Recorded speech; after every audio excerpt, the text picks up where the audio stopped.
गांव के एक छोटे से कोने में दूधू नाम की एक मेहनती गाय रहती थी। वह हर दिन सूरज निकलने से पहले उठती और खेतों में काम करने चली जाती। खेतों की जुताई में बैलों का साथ देती, फसलें लहलहाने लगती और किसान खुश हो जाते। दूधू को अपनी मेहनत पर गर्व था, क्योंकि उसकी वजह से गांव में अनाज उगता और लोगों का पेट भरता। लेकिन समय बदला। गांव में बड़े व्यापारी आए और किसानों को ज्यादा पैसे का लालच देने लगे। उन्होंने कहा, क्यों मेहनत करते हो, मशीनें खरीदो, खेतों को बेचा और आराम से पैसा कमाओ। गरीब किसान पैसे के लोभ में फंस गए और धीरे धीरे अपनी जमीन इन व्यापारियों को बेचने लगे। कुछ ही महीनों में खेतों की जगह बड़ी बड़ी इमारतें बन गईं। फसलें जो कभी हवा में लहराती थीं, अब वहां सीमेंट और कंक्रीट खड़ा हो गया। दूधू के लिए अब कोई जगह नहीं थी। ना खेत रहे, ना किसान, और ना ही उसकी मेहनत की कोई कद्र।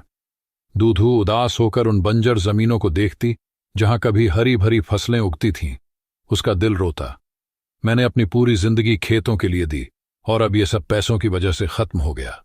एक दिन भूखी प्यासी दूधू ने आखिरी बार अपने पुराने खेत की मिट्टी को चाटा। उसकी आंखों में आंसू थे।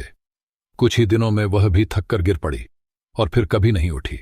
गांव में अब धन दौलत थी, पर अन्न की किल्लत भी। किसानों को एहसास हुआ कि पैसे से पेट नहीं भरता, लेकिन तब तक बहुत देर हो चुकी थी।